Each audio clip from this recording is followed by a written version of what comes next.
Juriscast, o seu podcast jurídico.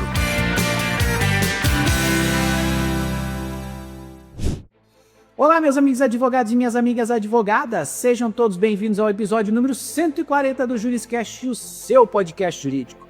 Hoje é dia de falar sobre IA generativa e responsabilidade jurídica. Sim, todos nós estamos sendo inundados com conteúdo a respeito de IA e a responsabilidade jurídica não pode ficar de fora do nosso ponto de atenção. Então fica com a gente até o final desse episódio que você vai aprender muito sobre este tema, tudo bem? Antes da gente trazer aqui a nossa especialista do dia de hoje, quero convidar você a nos assistir em vídeo no YouTube e também no Spotify. Estamos em vídeo nessas duas plataformas, em áudio, todas as demais plataformas de áudio. Então fique à vontade para acompanhar o nosso episódio. Todos os 140 episódios têm algo para você aprender junto conosco. E claro, encaminhe esses episódios que seus colegas aprendam e multiplique seu conhecimento jurídico junto conosco, tá bom? É isso, feito aí o aviso inicial, vamos falar sobre IA generativa e responsabilidade jurídica, como sempre, com um especialista, no caso de hoje, uma especialista. Ela é a doutora Larissa Pigão. Ela é advogada, pesquisadora na área de tecnologia e proteção de dados, mestranda em Direito na Universidade Autônoma de Lisboa, tem formação internacional em privacidade e proteção de dados, com foco na LGPD e no GDPR. Ela atua com governança de inteligência artificial, direito digital e vem ajudando organizações a liderarem seus desafios aí éticos e legais no uso de dados e novas tecnologias. Doutora Larissa, seja muito bem-vinda ao episódio 140 do Juriscast. Olá, muito obrigada, Facchini, Obrigada a todos do Juriscast. Prazer enorme estar aqui, ainda mais falar um tema que está cada vez mais quente, Ainda mais agora entrando na área do judiciário. O que nós temos, de atenção, para essa IA generativa, nós advogados? O que nós temos que ficar em alerta, Então, muito obrigada por poder estar aqui, para poder contribuir um pouquinho de conhecimento para toda a população dos advogados, Muito obrigada. Imagina, o Juriscast, eu sempre falo aqui na abertura ou no fechamento dos nossos episódios que a riqueza do Juriscast está nos convidados, É o conhecimento de vocês, a experiência prática de vocês, advogados especialistas, que faz os nossos episódios serem legais, a gente aprender com vocês. Então, eu que agradeço em meu nome, em nome da audiência, você ter disponibilizado um pouco do seu tempo para estar aqui e, acima de tudo, a sua experiência. Esse conhecimento aí que quando a gente compartilha com os nossos ouvintes aqui, a gente multiplica esse conhecimento, faz um ecossistema jurídico cada vez mais próspero para todos que nele vivem e dele dependem. Então, muito obrigado a você. Eu que agradeço. A gente já está falando de IA já faz uns bons 2 anos aí, todo mundo já tem alguma noção de que a IA existe, E podem, os advogados que estão aqui nos acompanhando, podem estar utilizando a IA em maior ou menor nível, podem estar com algum nível de fluência no uso de IA, mas a responsabilidade jurídica é algo que veio depois, A gente primeiro se empolga com a novidade, primeiro sai usando, sai incluindo dados, depois a gente pensa nas consequências. Provável que várias pessoas já tenham visto aí publicações de advogados, as publicações sociais aí que já apareceram nas redes sociais de pessoas, de advogados usando IA e sendo punidos, os juízes também já apareceram juízes usando IA em massa e tendo reflexos aí nas suas carreiras, e é disso que a gente vai falar, um pouco disso que a gente vai falar hoje. Fala pra gente, doutora, sobre responsabilidade jurídica, o que a gente tem de riscos jurídicos e regulatórios também ao implementar IA sem uma estrutura robusta, de governança de dados, incluindo até violações de LGPD e tal. Mas você vê que isso nos coloca em risco quando a gente não segue ou não acompanha um mínimo, de cuidado na implementação aí do uso da IA nos nossos escritórios, nas nossas empresas, nas nossas rotinas. Nossa, Facchini, o que acontece, O direito, ele acaba sendo depois, Vem depois do que acontece a novidade. Então, as pessoas, primeiro precisa acontecer o fato, para depois vir a legislação para tentar regulamentar ou colocar algumas barreiras aí nas questões do uso. E no que tange a inteligência artificial não está sendo diferente, Até porque o nosso marco regulatório da inteligência artificial ainda está no Congresso, para poder para aprovação. Então, esses são os nossos desafios, né? Os desafios do advogado em tentar equilibrar todas essas legislações e tentar salvaguardar, né, as empresas de riscos regulatórios. E os principais, né, eu acredito, que é no que tange se essa ferramenta utilizar dados pessoais, né? Se a gente utilizar dados pessoais sensíveis principalmente, né, a gente já está afrontando a própria Lei Geral de Proteção de Dados. Então, isso é uma questão muito importante de se atentar, né? Não é porque eu tenho uma inteligência artificial que eu possa ficar inserindo tudo, principalmente dentro de companhias que talvez a governança em relação ao tratamento de dados não seja uma governança robusta.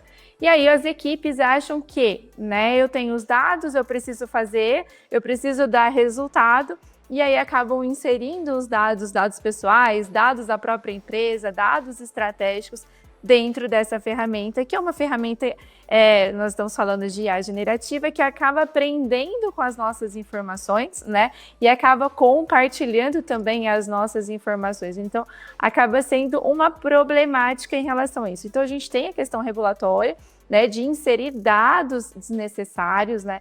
Até porque a gente precisa entender se no contexto todas as informações que estão sendo inseridas lá dentro não são desnecessárias, ou, né, eu não tenho uma base legal para fazer isso, qual que é o tipo, né, dessa questão.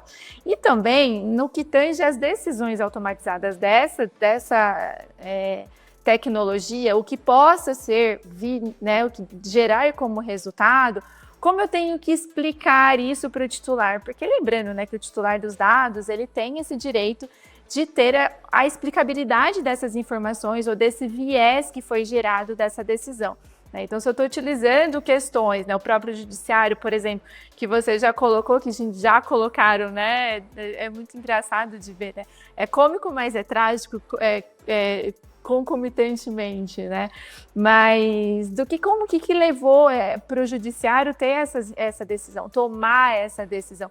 Quais foram as informações que ele inseriu para que gerasse, né, ou uma condenação, ou né, algo do tipo, uma indenização, enfim, ou não, né? Então, isso tem essa questão dessa automatização, a gente precisa entender um pouquinho de como que ela foi gerada, né? E outro ponto é a própria questão de falta de fiscalização, né? Dependendo do tipo que a IA coloca, o que você insere da IA, e dependendo da IA, como que você consegue fiscalizar, né? Então, dependendo da ferramenta, há uma problemática na questão de como a gente consegue adentrar dentro dessa ferramenta, como um perito consegue analisar, né? Então, isso é uma das problemáticas e dos riscos que nós precisamos atentar para não corrermos. Legal, agora você falou perito, né? Imagina se um perito precisar prestar uma auditoria com relação ao uso de uma IA. Aí lascou, depende da IA, né? Depende do que tiver à disposição. Exatamente. Né? Tem um desafio tecnológico grande ainda, porque a gente está, de maneira generalista aqui, nós somos usuários das IAs, né? A gente ainda tem pouco controle sobre o que está debaixo do capô dessas IAs, né? A gente senta nesse carro e anda, né? Mas a gente não sabe como é montado esse motor, como ele funciona, se ele não funcionar bem, qual é a correia aí que a gente tem que trocar. Então isso acaba limitando um pouquinho o nosso controle. Imagino que na prática influencia aí a forma como os advogados podem ou devam atuar, né, na criação de processos, de frameworks de governança, né, até de compliance, para garantir que o uso de IA, que as políticas de uso de IA, que due diligence de dados, como a gente falou sobre as eventuais auditorias, né, devem dificultar um pouco a vida dos advogados, né? Então, na sua opinião, na prática, né, como que os advogados precisam atuar para protegerem a si e, eventualmente, aos seus clientes com relação a todo esse arcabouço tecnológico de dados que as IAs o uso de IA tem trazido para eles? Nossa, é um grande desafio para o jurídico, não?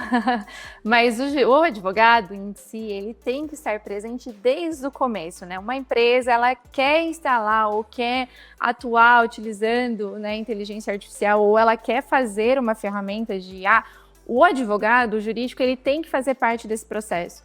Por quê? Porque A partir do momento que o jurídico faz parte, ele consegue ter aonde essa ferramenta ela quer chegar.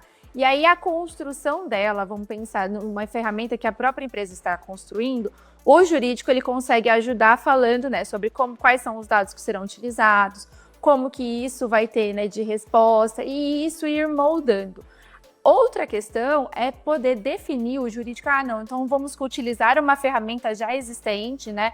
Vamos pegar aí um Gemini, um ChatGPT da vida, né? E vamos começar a utilizar dentro. Ok, o jurídico é chamado para poder fazer a elaboração de políticas internas.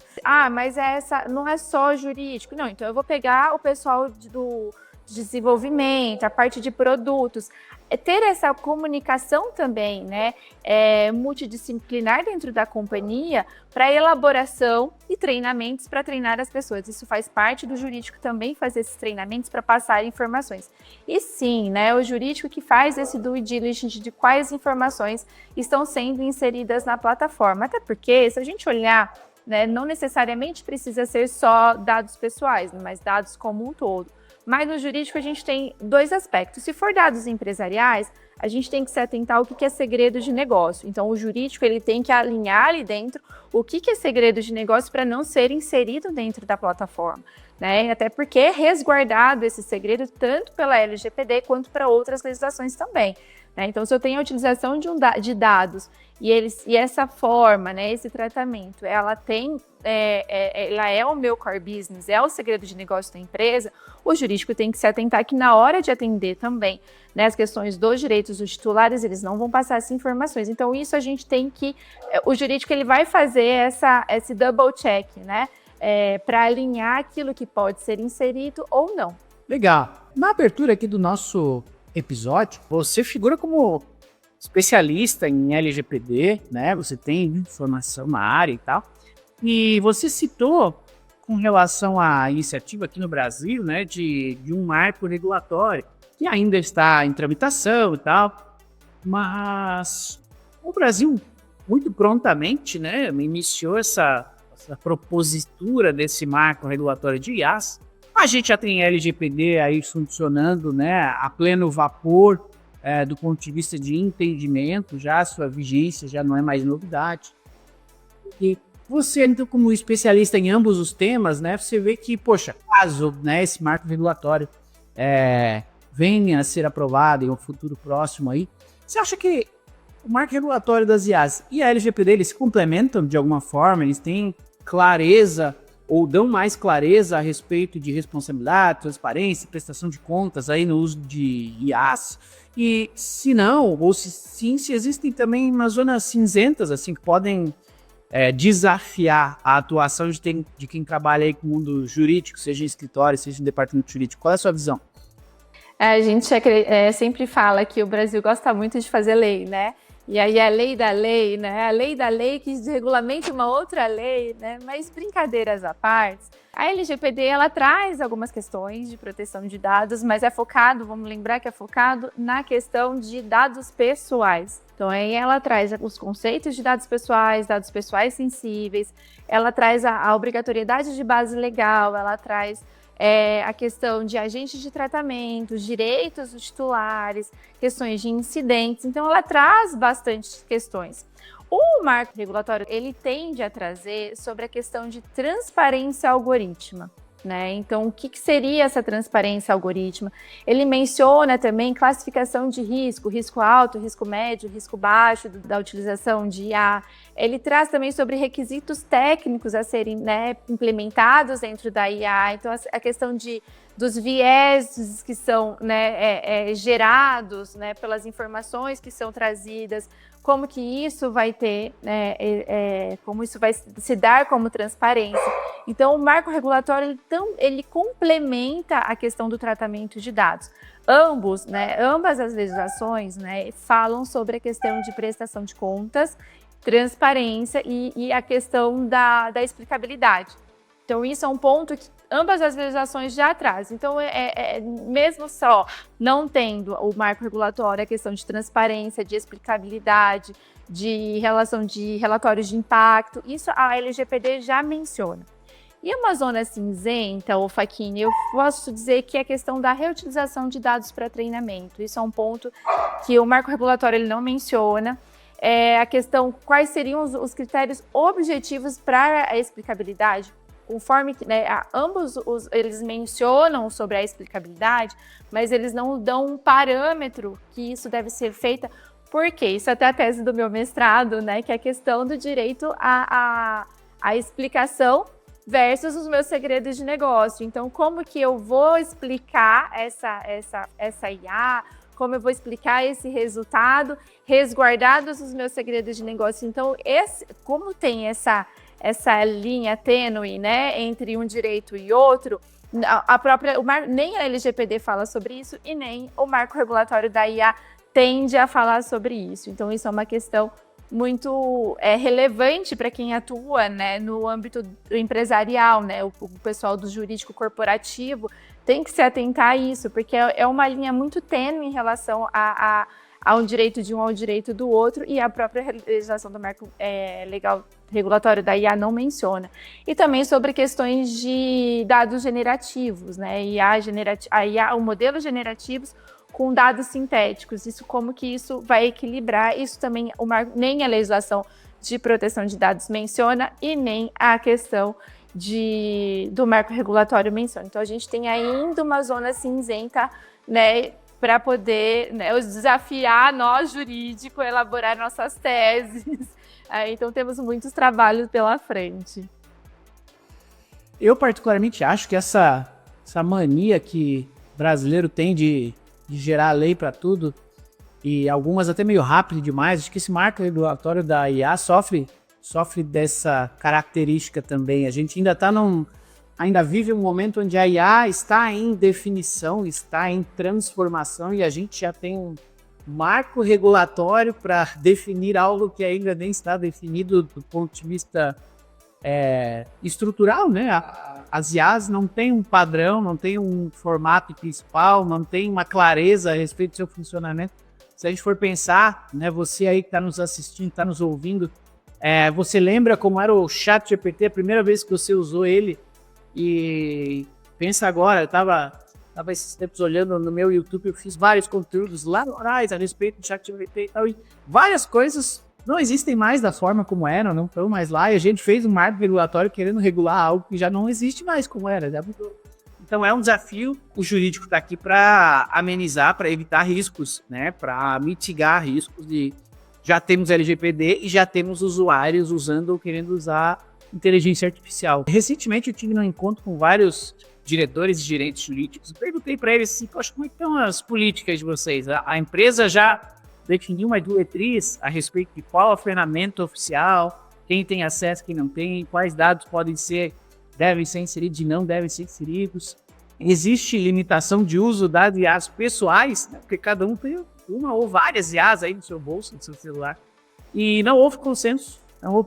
Então acho que até essa visão de presente e futuro a respeito das políticas corporativas de direcionarem ou não o uso da IA ainda está sendo entendida para que ela seja moldada. Então, acho que, fazendo um comparativo, acho que é parecido com aquilo que a gente viveu antes da LGPD, né? E durante o seu início, a gente se preparou, a gente começou a fazer modelos e acho que hoje em dia a gente já tem um entendimento maduro a respeito das melhores práticas sobre a LGPD. E acho que sobre IA a gente ainda está aprendendo, a gente ainda está evoluindo, né?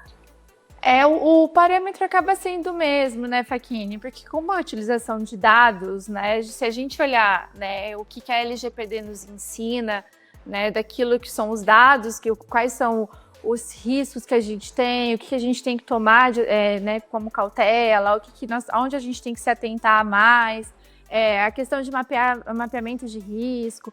Então, isso a própria legislação, né, a própria LGPD já traz sobre isso.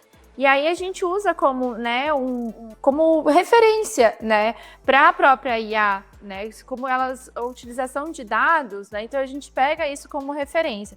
Mas sim, não dá para falar isso vai ser 100%, não, porque a própria IA generativa, né, como você mencionou, o ChatGPT de ontem não é o ChatGPT de hoje, né? Eles estão evoluindo, estão aprendendo, estão melhorando, então são questões, né, que aí nós também, como jurídico, a gente também tem que ir se atualizando, né? Buscar o que tem de referência lá fora.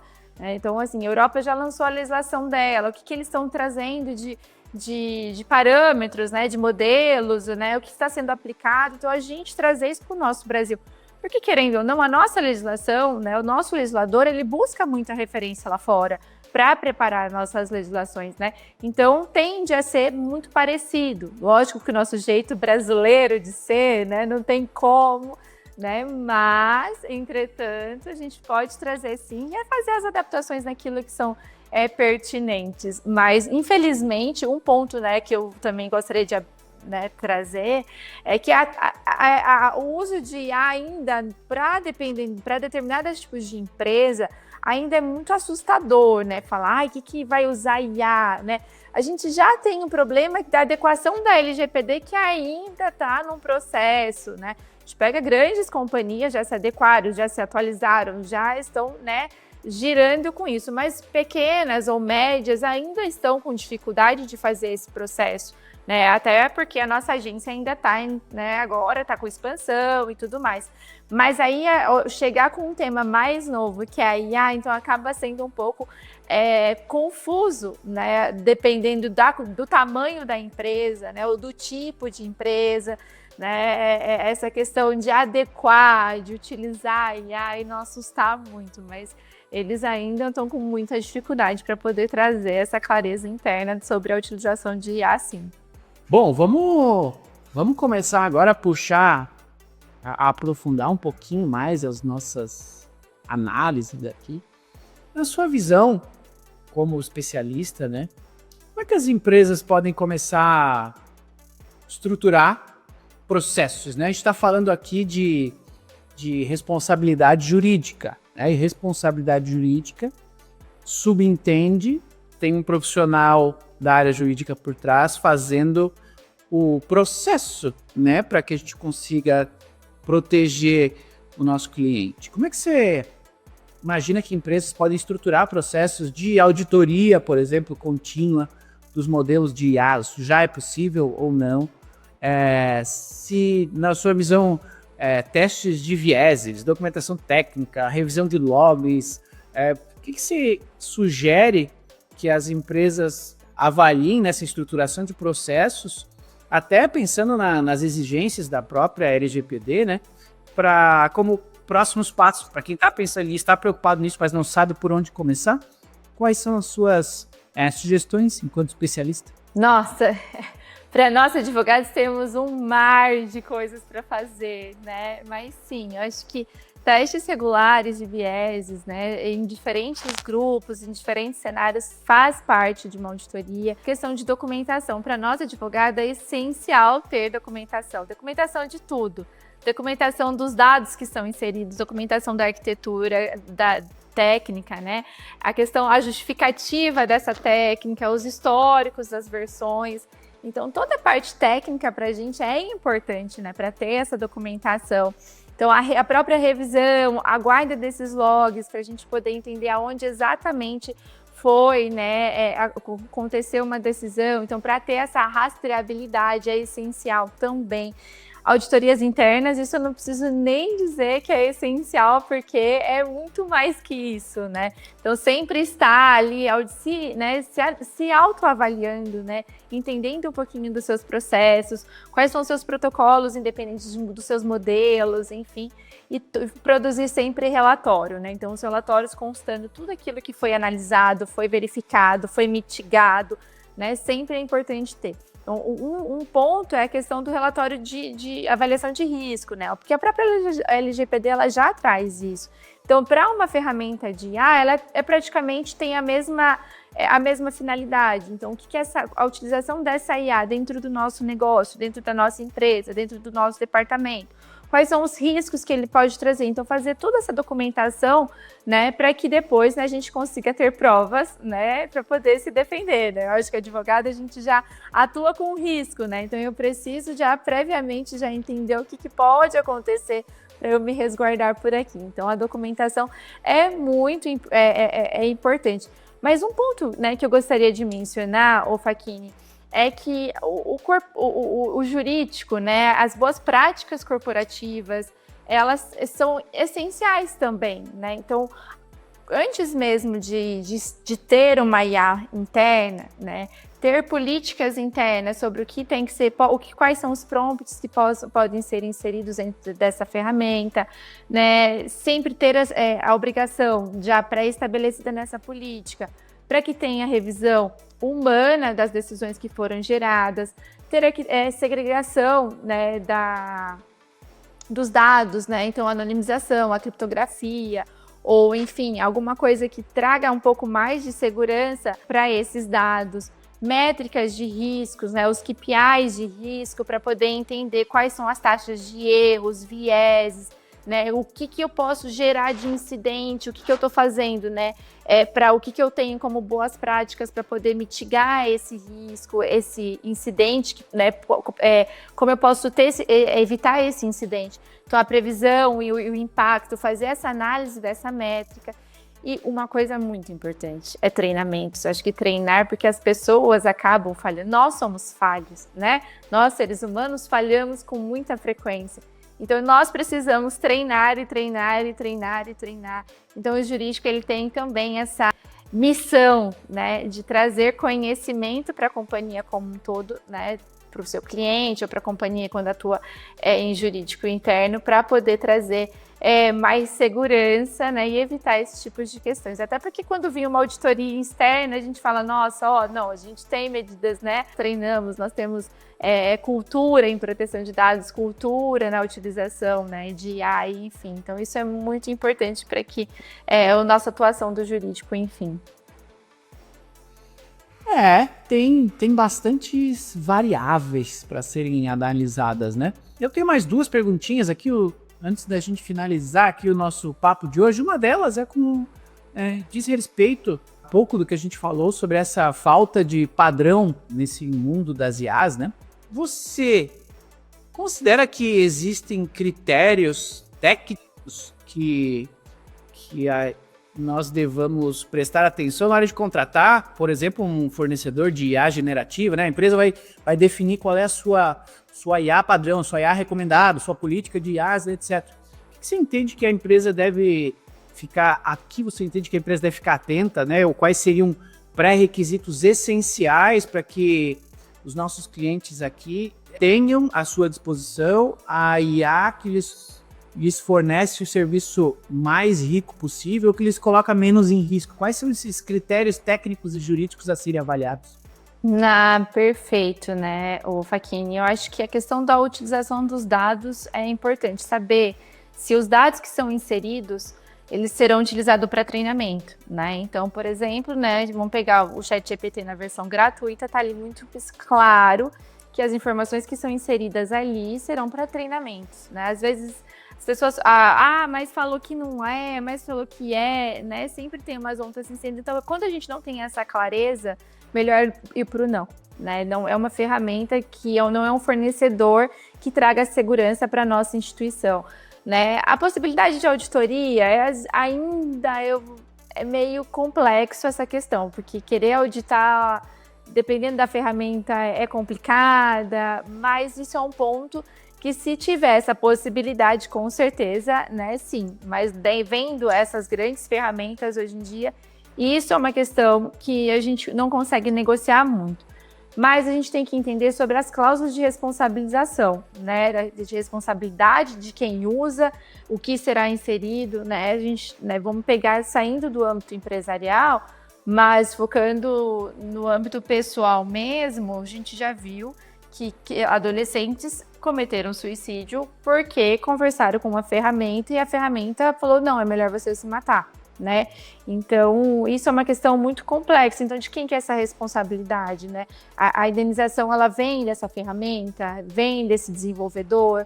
Então, isso é um ponto que tem que se atentar também sobre aquilo que de quem que a gente vai cobrar essa responsabilização. Então, entender quais são os riscos, né, também de direitos autorais, de quem que é a autoria. Então, entender a ferramenta, ela vai mencionar nos seus termos, né, de quem que será a autoria das informações que foram geradas dentro da ferramenta, né. Então, isso são alguns critérios que a gente tem que levar em consideração e avaliar antes de fazer a contratação. Entendido. E, de novo, né, você com formação aí, especialista em LGPD, vamos considerar aqui que a gente teve um problema com a IA. Um cenário hipotético, de um incidente envolvendo IA, né? Vazou um dado via prompt, ou o contrário, né? Um concorrente, alguém conseguiu visualizar o seu prompt, né? Da sua IA de atendimento, por exemplo, ou que uma decisão, né, automatizada feita através de uma IA foi incorreta, ou teve algo difamatório. O que você recomenda, né? Quais são as etapas assim de tratativa de um incidente envolvendo IA? Né, deve ser dada uma resposta, alguém tem que ser notificado, como é que te mitiga tudo isso e no final das contas como o jurídico deve lidar com esse tipo de preparação e caso ainda ocorra, quais são as melhores práticas aí que você recomenda que sejam utilizadas para tratar da melhor forma o problema? O olhinho chega a tremer, né? Incidente, a gente já fica até com batedeira. Eu brinco que falo, gente, é teste cardíaco. Eu tô passando bem por enquanto, né? Mas quando tem incidente, acho que a primeira coisa é a reação, né? Contenção da técnica, bloqueio dos acessos, preservar as evidências daquilo que gerou, né, o resultado. As pessoas às vezes falam, não, vamos apagar, calma. Primeiro preserva, depois deleta, porque às vezes aquilo ali vai ser utilizar como meio de prova, né? Um meio de prova para a gente fazer qualquer tipo de constatação ou contestação sobre aquele resultado, né? Aí trazer, óbvio, o jurídico tem que participar a todo momento para entender se envolve dados pessoais, tem dados pessoais sensíveis, pode gerar risco ou dano relevante para o titular. E aí, dependendo desse resultado, aí que a gente entende se haverá ou não a notificação para a Agência Nacional de Proteção de Dados, né? Porque a agência, ela assumiu o papel também para fiscalizar sobre IA, né? Então, então é ela que vai ser a autoridade que vai estar fiscalizando a questão de IA também. Então, se caso for necessário, né, se caso houver essa verificação de necessidade para cumprimento da legislação, para a comunicação tanto da autoridade quanto dos titulares, tem que ser feita. E para mitigação, né? O que seria a mitigação? Então, vamos corrigir aonde está errado, né? O que foi inserido, aonde veio defeitos, tem uma porta aberta, né? Ou quem que inseriu foi inserção de dados de uma maneira errada, puxou uma planilha que não era para ser anexada na ferramenta por um colaborador. Então, traga, né? Informa sobre as políticas, reitere questão de treinamento interno em relação a isso. Então, o plano de gestão de incidente, ele tem que estar sempre atualizado, né? Por quê? Porque quando isso acontece, a gente já sabe onde procurar, porque às vezes fala, nossa, mas cadê o plano? Que plano, né? Ninguém tem plano nenhum. Então, quando não tem plano nenhum, aí a catástrofe é total, né? Então, sempre ter um plano atualizado, que aí fala, olha, então eu preciso analisar, vamos comunicar ao meu supervisor. E aí também tem a questão de como será feita essa comunicação, né? Dentro do plano, né, de gerenciamento de incidente e tudo mais, está estabelecido a forma de comunicação, tanto com a autoridade quanto para os titulares, para quê? Para que não tenha um descontrole entre a fala, a atuação da empresa, né? Então, para que isso seja harmônico, né? E claro, isso está na própria legislação, que é a questão de registrar tudo que acontece. Mesmo que teve um incidente dentro da companhia que ainda não gere risco ou dano relevante para os titulares ou que não seja necessário o reporte, a comunicação à Agência Nacional de Proteção de Dados, o registro desse incidente ele tem que ser feito, então registrar e documentar todos os processos que foram feitos. Então, olha, a gente detectou esse incidente na data tal, foi feito tais questões de mitigação, melhoramos em tal forma. Então, tudo isso tem que ser documentado, primeiro para cumprir a legislação e também demonstra que a empresa ela é diligente, né? Ela é proativa, ela atua com boa fé. Então isso é extremamente importante para dentro de uma companhia e o jurídico tem que estar sempre a par disso. Legal! Para você que também não quer nenhum incidente na sua carreira jurídica, aí ó, siga aqui o JurisCast no canal que você está acompanhando, seja no YouTube, no Spotify, em qualquer outro. Siga, avalie os nossos episódios com uma estrelinha, com um coraçãozinho, com um joinha, avalie para que a gente continue produzindo episódios legais para você. E claro, encaminhe para seus colegas. Tem alguém aí que você conhece que também está interessado em entender um pouquinho mais sobre IA, né, sobre responsabilidade jurídica relacionada com as IAs generativas, encaminhe esse episódio para eles. Todos os episódios do JurisCast aqui são produzidos com muito carinho, com o único objetivo da gente compartilhar conhecimento aqui de um especialista e assim multiplicá-lo para que todos nós tenhamos aí uma carreira, uma vida, um ecossistema jurídico cada vez mais próximo. Bom, doutora Larissa, me fala o seguinte, as conversas que a gente traz aqui no JurisCast, elas são rápidas, a gente não consegue aprofundar cada um tema desse até o limite, né, do conteúdo. Então é normal que as conversas iniciem aqui, mas elas não acabam aqui. Como é que a nossa audiência pode fazer para conversar mais com você? Como é que eles lhe encontram aí para continuar essa conversa? Ah, que ótimo, com certeza, estou super à disposição. Estou no LinkedIn como Larissa Pigão, no Instagram como Lari_Pigão também. Então, só me mandar lá um direct, uma mensagem, que eu estarei sempre à disposição para poder ajudar, tirar dúvida, enfim, né? Trabalharmos juntos, o que for necessário, conte sempre comigo. Maravilha, doutora Larissa Pigão falando com a gente hoje no episódio 140 do JurisCast sobre IA generativa e responsabilidade jurídica. A gente tem que pegar daqui a um ano, fazer de novo esse episódio e as mesmas perguntas para ver se o que mudou, né? Para confirmar que esse mundo de fato não para de se transformar. Doutora Larissa, obrigado pela presença, obrigado pelo carinho, obrigado pelo compartilhar aqui do seu conhecimento, foi uma alegria, um prazer. Espero que você tenha se divertido tanto quanto eu e eu aprendi em nome da audiência aqui, lhe agradeço muito pela presença. Muito obrigado. Eu que agradeço, Facchini, agradeço pela oportunidade, sigo à disposição e vamos trazer inovação com responsabilidade dentro do nosso jurídico, né? Então conte sempre comigo também. Até a próxima. Maravilha, muito obrigado, doutora Larissa. Então, muito obrigado a você que nos acompanha sempre aqui no JurisCast. Muito obrigado, é sempre uma alegria ter vocês aqui. Continuem aí comentando, perguntando, recomendando. Me sigam lá nas minhas redes sociais, @Thiago Facchini em todas as redes, no LinkedIn, no Instagram, em todas elas. Estou à sua disposição para a gente socializar, tá? E, claro, um obrigado especial a você que nos acompanhou até o episódio de hoje, ao final do episódio de hoje. Muito obrigado pela sua presença, pela sua companhia. Espero que você tenha aprendido conosco. Nos vemos, então, no próximo episódio do JurisCast, o seu podcast jurídico. Até lá e tchau. Tchau. Você ouviu o JurisCast, produção e oferecimento ProJuris, plataforma de inteligência legal, líder no desenvolvimento de software para departamentos jurídicos e escritórios de advocacia. Conheça mais em projuris.com.br.